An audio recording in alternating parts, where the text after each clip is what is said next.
Welcome to Donuts, Design, and Debate, the podcast where we discuss and you decide how many coveted donuts a particular design receives. I'm the moderator for today's debate, Matt Robison, and this time we're talking about real-time rendering. So I'm going to give you a little history and rundown before we bring our special guest on today. But first off, I wanted to say a couple disclaimers. We work for a software and hardware company that has sort of crossover with some rendering, engines. There's some overlap there, and I just wanted to say the opinions here do not represent Trimble or any of its partners. Getting that out there right off the bat, and also I want to talk about the scope of real-time rendering that we're talking about. The scope is not about games and film. Obviously there's a lot of cool stuff that's going on with gaming using Unity or Unreal Engine. And of course in film and TV, there's these virtual sets and, this volume they use on The Mandalorian and all this kind of stuff. We are not talking about that today. The real-time rendering we're talking about is in the context of architectural visualization. So visual, like getting your idea across with computer-generated graphics for, architecture, urban design, landscape architecture, stuff like that, interior design. What is rendering? What's the history here? So rendering, of course, is generating an image from 2D or 3D geometry using computer hardware. And there is, first of all, way too much history for me to cover in this short little intro here. But let's just say, like offline rendering, by hand, and has been going on for thousands of years, of course, and ever since there was ideas of buildings, and then you had to kind of communicate that before it was built. But the hand-drawn stuff, pen and ink, and watercolor. But the first major steps for computer rendering were done in the late 60s and early 70s. There's a lot of advances then in the theory and in also the technology. In the 70s, you have Phong shading. These are just some examples. Specular reflections, texture mapping, and bump mapping. And in the 80s, ray tracing, radiosity, tiled rendering. 90s, you have subsurface scattering and ambient occlusion. So it's like these sort of incremental steps in not only these are papers being put out in academic journals, but also in technology that's there to support it as well. Some of the first computer rendered things were the Soma cube, which is kind of like this little kind of cube puzzle, and the Utah teapot, which you might be familiar with, that gets dropped and referenced in some pop culture sometimes. When it comes to, so there's a lot, like I said, a lot of different technology and stuff that goes into rendering, from the very simple as the rendering equation, which we're, of course, very familiar with, which is an integral equation for which the equilibrium radiance leaving a point is given as the sum of emitted plus reflected radiance under a geometric optics approximation, to, much more complex ideas. When you fast forward to sort of digital architectural visualization, this is sort of early 90s. Frank Gehry is getting involved, putting some money into this kind of technology. And like I said before, the goal of architectural visualization digitally is definitely to show more accurately what something will look like before it's built. So it's good to communicate with clients or for marketing stuff. So this can be done with stills, with animation, like fly-through things, virtual tours, or full-blown real-time, like interactive environments. There's a lot of companies that are breaking ground in this real-time rendering technology, and some of them, just to quickly mention, V-Ray, Enscape, Twinmotion, Lumion. There's a bunch of them out there that are doing really cool stuff. But that's sort of a quick rundown of how we got here, and the future is crazy, ripe for new technological innovations. But to talk in more detail, we're going to bring on two people, Aaron, my co-host, and also urban designer Eric Sargeant. So please, everybody, welcome them to the show. Yay, yay. Okay, here we go. flipping on the cameras here. Very good. Big round of applause. Thanks for coming back, Aaron, and welcome, Eric. Yeah, thanks for having me. It's exciting. It's an honor. You chose the topic for today's debate, and I want to talk to you a little bit about your background with rendering, because you know much more than I do, and even in my little Wikipedia research that I did before this episode. So, where did you get started in rendering, and what's your interest in real-time rendering? Yeah, great questions.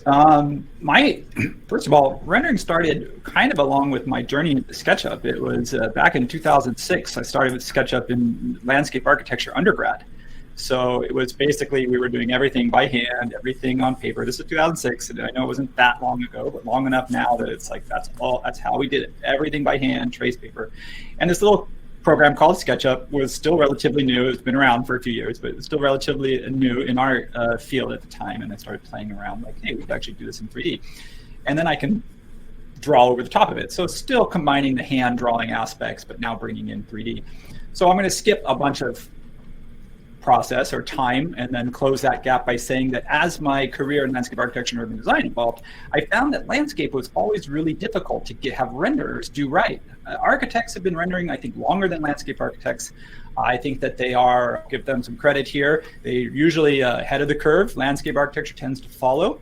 And I think in that case, it made me realize that we as landscape and urban designers need to up our game. We need to get caught up or even maybe ahead of the curve as far as how we utilize rendering in communicating our design ideas. So I took it upon myself to teach myself not only SketchUp, but at the same time V-Ray. This is V-Ray 2, if anyone's used it since back then. It's very different software than it is today. Very challenging, very intimidating. So I think that it was a good process to have learned the hard way, step by step over time. And that's sort of what I'm bringing to the table. I'm going to put a little asterisk there to say that I am not an expert. I use it. I love it. I want to get better. I think I'm pretty good. I know enough to speak intelligently about it. So I hope that helps frame my position and where I'm coming from as far as getting my point across today. Yeah, absolutely. I think that's good to know that you have much more experience than me, and probably more than Aaron too. I don't know. Don't want to speak for him, but I know a lot about this rendering stuff. I've been doing renderings for a while, so yeah, I got this down. I draw pretty. Yep, I do good drawings. So. Yeah, for sure. Okay, awesome. I think we can just get right into the debate. So the way the debate goes is we'll have an opening argument, and then from both sides, and then we'll vote one by one on our 5 principles of design, which we adapted from Dieter Rams' principles, which are: is real-time rendering useful? Does it have aesthetic appeal? Is it simple?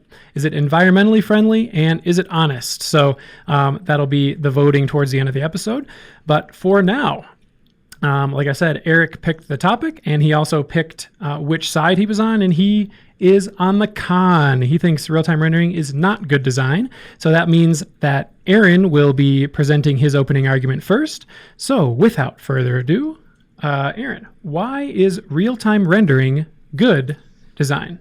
Why? Thank you for asking, Matt. So when we start talking about rendering, what we got to think about is why we do it. I mean, you should probably do this with anything you do, right? If I'm going to do something, why am I going to do it? And the reason we get into rendering is so that we can share our thoughts, our designs, our feelings in the things we do with others. So as a designer, I can look at some bare 3D model with no fanciness, no colors on it even, and understand what that would look like if it was built. That's not so outside of my own brain in my 3D program. That's where rendering comes in. We want to take that thing and make it look more realistic so anybody can catch the vibe of what we're creating. So my question with that is, why would I want to wait for that? Why would I want to draw that process out? I want to get my thoughts into my model as quick as possible. I want to get my model out to others as quick as possible. That's where real-time rendering comes in. So not only do I have a quicker turnaround, I mean, if you guys have seen, you're here, so I'm assuming you have some interest in design, and you've probably seen or actually taken part in rendering where you spent an hour, 2 hours, 12 hours, 24 hours, 3-4 days, depending on how big and how detailed the model is you're rendering, it can take a long time. And that's just time that you're not designing, and whoever you're showing your design to is not experiencing it. So with real-time rendering, we take the weight out of it. We also add interactivity. So if we're going to go through and just do a baked render where just let a computer sit there and make an image for us, yeah, it looks beautiful, maybe have birds and sun rays and all that kind of stuff. But what if the client looks at it and goes, but what if I turn this way just 30 degrees? Oh, well, I will be back in 48 hours with the render. No, real-time rendering? I don't know, let's look over there and find out. So there's this huge advantage with real-time rendering where it's closer to being in the model. You may lose some of the, fancy stuff and may not have any lens flares or reflections on the water, but the fact is, I get to experience my model along with the client that I'm doing the work for. Another thing that I just plug my own experience in on this particular thing. I work at a company that makes a 3D modeling software called SketchUp. I don't know if everybody here is familiar with it, but it is a very popular 3D rendering software. And one of the things that we have heard over and over and over again from clients is that the look and feel of a bare SketchUp model, I mean, they could have colors on it, but not gone out to rendering of any kind, is very approachable for their customers. So they sit down and they show somebody, here's how I'm thinking your kitchen's gonna lay out, or here's how I see, this design working. And they've heard, and I've actually seen this, where customers are like, okay, I like it. Can we make some changes, or that kind of thing, where they're more, they get into the design process and feel free to suggest modifications. Whereas handed a fully baked image, they're like, oh, it's done. Okay, looks good. And having that approachability of a non-full, complete photoreal render actually benefits a lot of design workflows. So getting people to interact is going to be easier when you're not looking at that fully finished photo, but more along the lines of what real-time rendering can give you. And finally, this is the big thing I wanted to hit on is, for those of you who have done rendering, I don't know how much time you have spent setting up your render, but if you've ever been on our forums, I would say 90% of the rendering questions are, how do I make this look bigger? Why is my room so dark? How come there's no reflections? And if you've gone in and set up a renderer, it can be a lot of work. There's a lot of things to set up. In general, real-time rendering is a much quicker turnaround on those settings. There's usually fewer settings than what you have. And a lot of times they're set up out of the box to give you something passable at first. Regardless of your different model types. Is it a thing, or is it a building? Are you inside, outside? Quicker to get to it because there's less going on to actually generate the final image from the 3D model. So those are the kind of things that I think about when I think about 3D rendering, real-time rendering, just approachability, speed, and just an easier to use process than fully baked, fully rendered imagery. Okay, some heavy hitting points there by the pro side. And so, Eric, I don't want to tally any further, so please, why do you think that real-time rendering is not good design? Well, I see a comment from Peter that says that he's sold on Aaron's take, so I should probably just stop there. Wrap it up. No, actually, no. I have a few things to say, so I will keep going. That's okay. First of all, I want to start by saying that I agree with Aaron. I don't know if you get that a lot in this podcast, but Aaron's absolutely right. Now, the difference is that we're talking about whether or not it's a good design. So I can agree with the speed.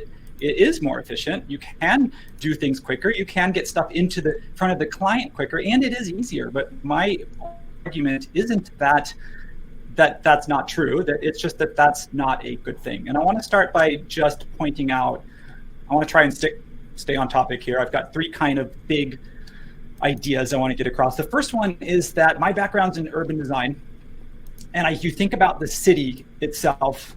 We think a lot of us they live in a downtown, maybe they live on a farm, maybe they live in a suburb. For a long time, you either lived in a city or you lived in a rural development.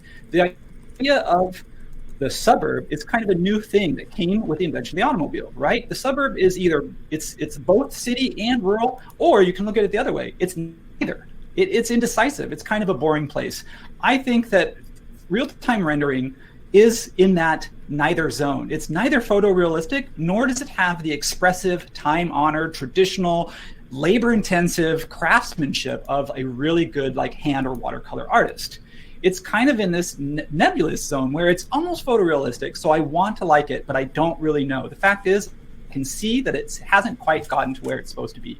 So the reality is, as much as I love to be in the gray area, I'm a black and white person. I either want, give me that hand sketch, keep it conceptual, do it fast and keep it loose, or take your time, set up the composition, give me something beautiful, and put put everything into it.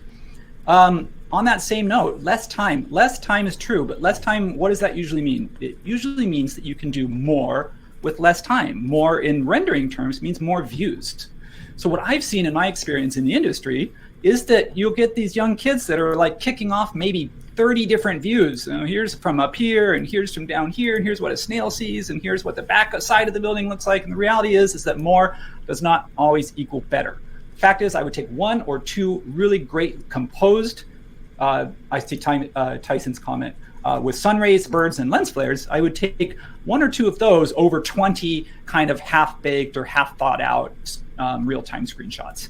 So the reality is that less thought gets put into the model, because when you're real-time, you see everything, which means that you spread your energy around. You have to make sure that these trees are back here. You need to make sure there's a background. You need to make sure that, like Aaron said, if client says what's behind you, there should be something in the model behind you. So I better put something in behind me. Often it's like, I don't have time to really think that through. I'm just going to put something in, just so in case I turn around, I can see some trees there. I don't like that. Sorry, call me old-fashioned. Now, old-fashioned. A little bit like, okay, good. I was waiting, so I paused there for a moment on purpose. It's like, on that same note, it's like a stage set, okay? When we do a stage set, they don't build the back of the set. They don't build what's behind the camera, even though technically they could. And yes, they can use real-time rendering. We talked about this in the intro. Matt said that in film, you could use green screens and things like that. But the reality is you put your attention to what's most important. And when you're setting up a rendering, you can pick two or three or one element that's the most important thing, and that's where your energy goes. And I think that when you're real-time rendering, that you lose the plot on that. So I could keep going on that, but I know we're going to come back to the 5 principles later. So let me go ahead and just pause my number 2 point and wrap up my intro with the 3rd point, which is that rendering has been, and I think should be, an artistic journey. It is not an engineering drawing. It is not a construction document. It's not a costing document. It's not a developer, even though the developer might put it in a pitch book. It's not necessarily for the developer. Ultimately, it's for everyone, and it's an expression of the end user. It is a story. So when it's the vision of the project, it's the heart of the project, and real-time rendering is not going to capture that. And I've already explained 2 reasons why. So the reality is as all artists, we love nuance. We love complexity. We love getting lost in the weeds, because that's what we do as artists. And rendering is a artistic expression of built form. And ultimately, I think everything from layering to composition to lighting studies should be like painting. Start with the blank canvas. Start with the blank canvas, build it up, and eventually you're going to get something really rich and amazing and beautiful. And just can't be done with real-time rendering. So, ding. Wow.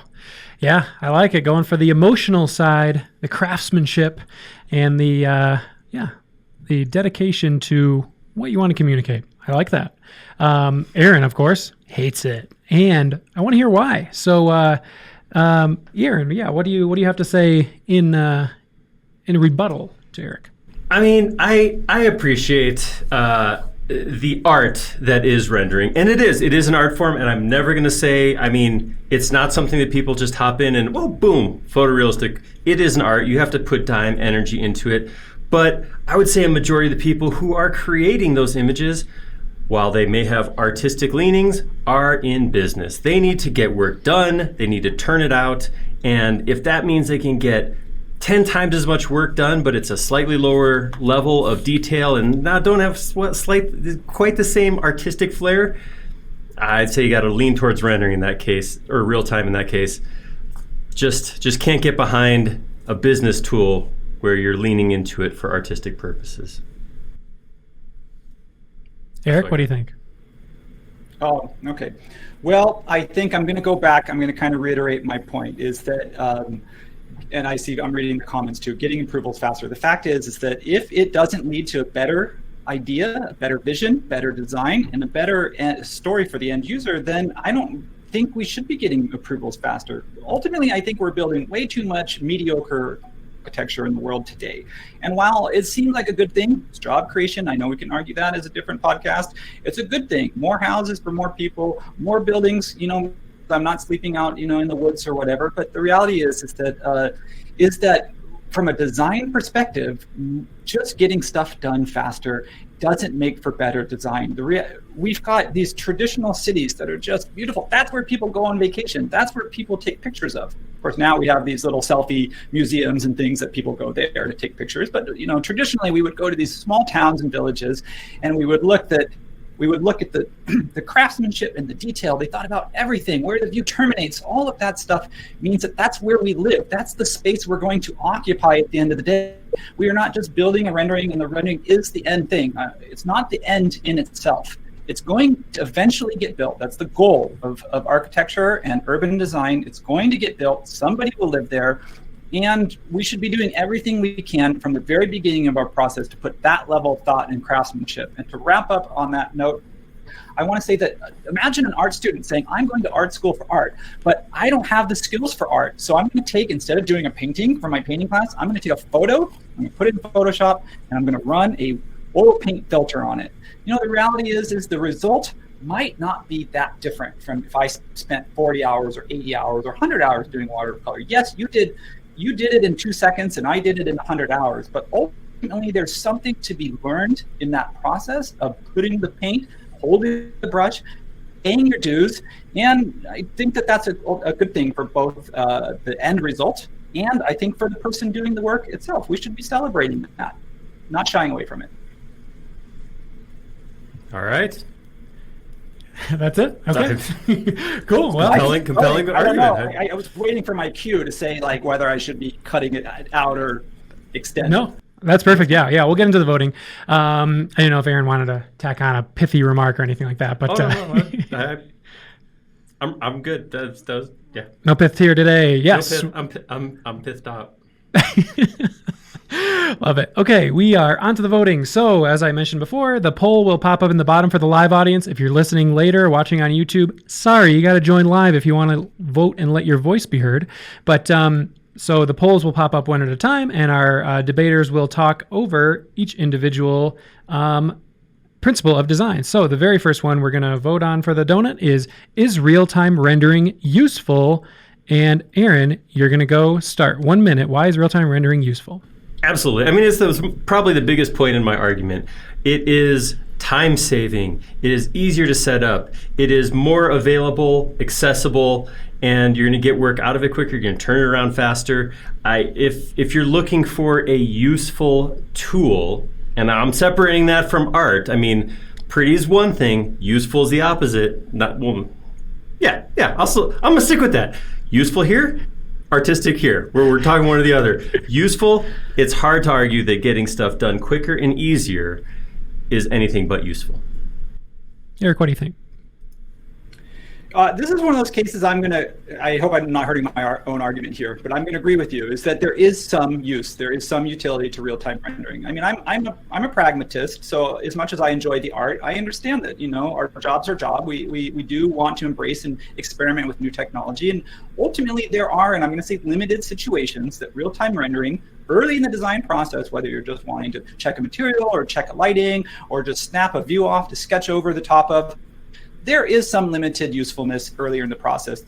Obviously, that's part of, it's like saying I'm going to draw with a pencil and then I'm going to switch to a pen and then I'm going to switch to watercolor. Yes, that's part of the process.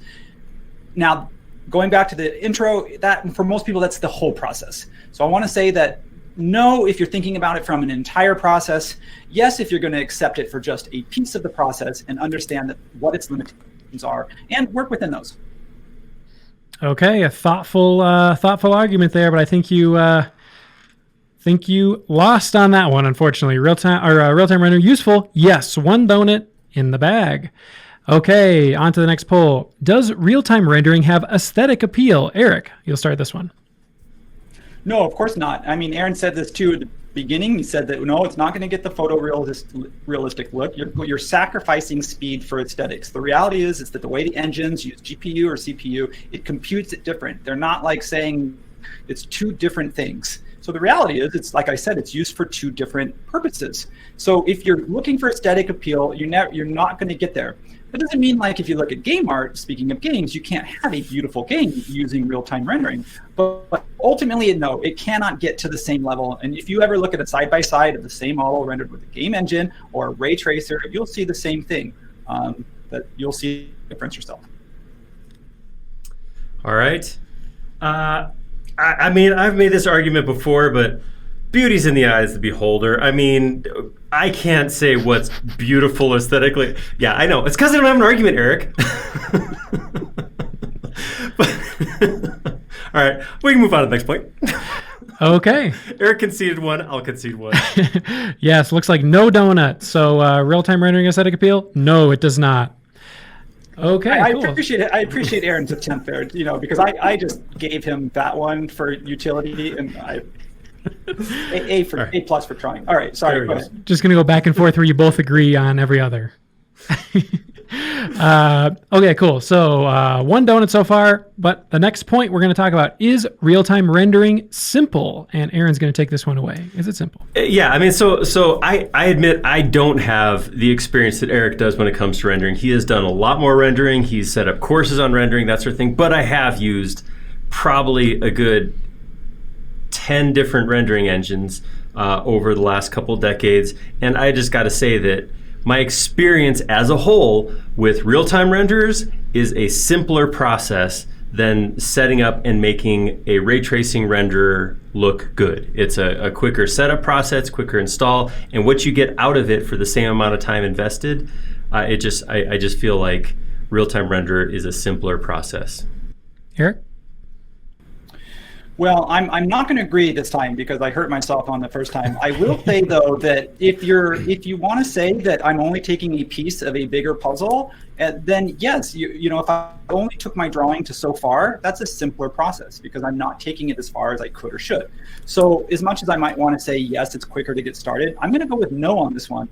Because the reality is that simplicity in our case is not our friend. It's going back to the point is that cranking out more renderings and not actually being able to communicate as designers what we want to communicate, giving clients things too early in the process when they're seeing something that looks finished when it's still iterative, speaking to one of the comments in the chat, is not a good thing. In this case, simplicity, if we're going to say that yes, it is simple, it's not a good thing. So it hurts us rather than helps us. I'm going to go with no, and I want to nail this by quoting from an article by Tim Wu from the New York Times. He wrote an article about the tyranny of convenience, and that we err in presuming that convenience, or in this case simplicity, is always good. The reality is it was created to free us, but it's now become a constraint to what we're willing to do, and thus, in a subtle way, enslave us. So I want to just say that, no, in this case, simplicity is not a good thing.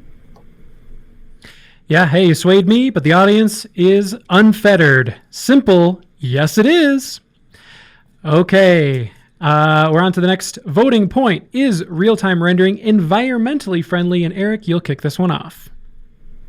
Oh, that's an easy no. And I want to, again, I'm going to back up some data here. If you've never heard of Jevons, I think it's Jevons, I don't know how to pronounce it, paradox.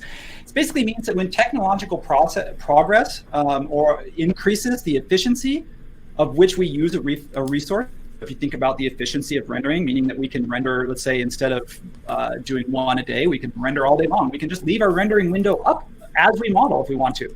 Basically, as the speed of doing an activity or consuming a resource goes down, the actual amount that we consume, the rate of consumption of that resource rises because of the falling cost. And in this case, we're talking about time as a cost as opposed to a dollar cost. So as the time cost goes down, the use increases, therefore so does the energy demand.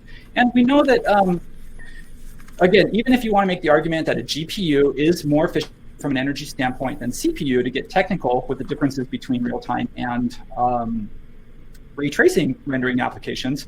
Again, I think it's going to always back down to, if you've got more people in the office that are rendering more renderings all day long, you're going to be burning up more computing power, even if you don't think you are. Even if you think that by being efficient with your rendering, you're actually using less, the opposite is true. I don't think it's great for the environment. We're just going to end up just burning our computers even longer. Aaron? All right. Well, I don't want to argue with William Stanley Devins because his 1865 book, The Coal Question, it's a piece of historical literature that does set up a lot of, standards for that paradox in particular, which I know off the top of my head and didn't just look up on Wikipedia. But I do want to say, okay, let's throw this out there, right? So I pull up a real-time render and I spend 10 minutes walking around in it right now. Eric turns the server on and says, go render this for 3 hours. I don't know. I'm not an electricityist, so I don't know exactly who's using the most power over the time. Here's one thing I'm going to say when it comes to I live outside Boulder, Colorado. It's green. It's environmentally whatever. I know that when you experience a computer or a rendering on your screen and you're walking around inside of it versus printing out hard copies, one of those is more environmentally friendly than the other, and I'm just going to leave it there. Sorry, no donut for you. And I had another backup on that if I needed it. So I had another one if I. So if you're listening live, stick around for Eric's backup arguments. Yeah, we have a post show. What do you call that when we can't fit it all in? The after hour show. Yeah, there you go. All right. Yeah, and we are here to the last donut. The debate, the wrap up is real-time rendering honest. Aaron, what do you think? Yeah, I mean, let's be honest about honesty. When it comes to rendering's a straight up bald-faced liar. Rendering is taking something that doesn't exist and making it look like it's a real thing. That's a lie. It doesn't matter how you real-time, non-real-time, you're taking a computer model that doesn't exist in real space and making it look like it's real somewhere. So of those two, which is the least honest? Well, photo rendering is trying to present itself as a photo. Real-time rendering is a way for you to explore a model with some realism in it. So I would have to go with, did I just argue that backwards? No, that's right.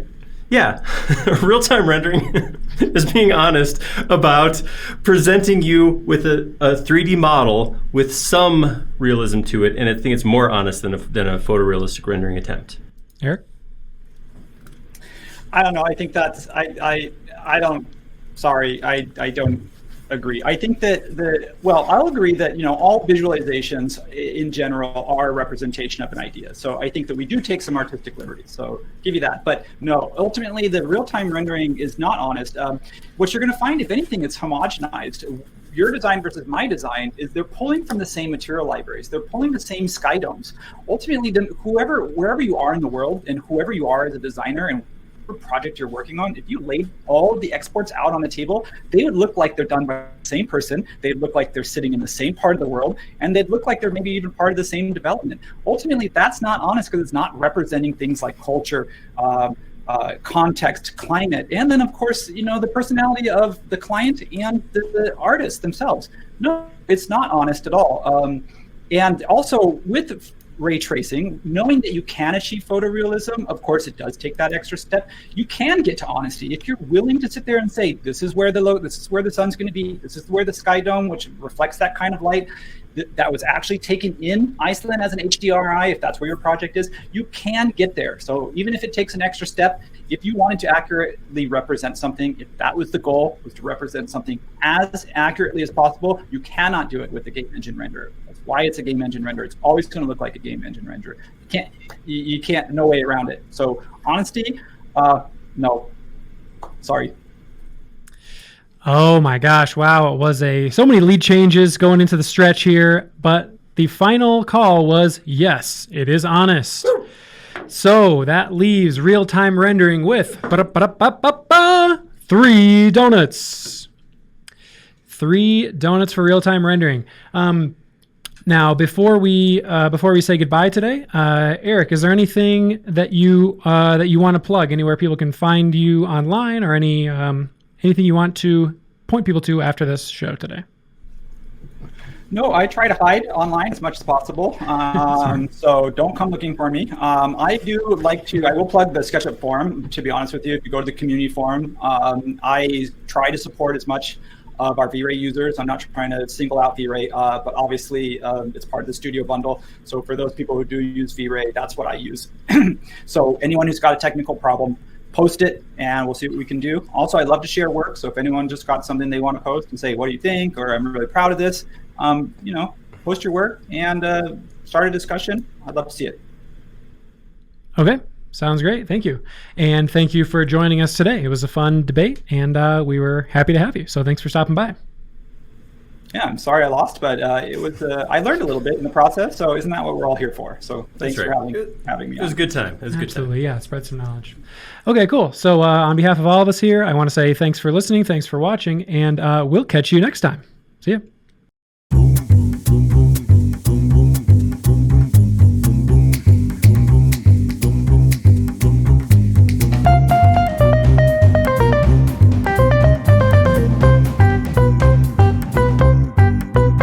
This has been a Trimble Media production. Thanks for listening to Donuts, Design, and Debate.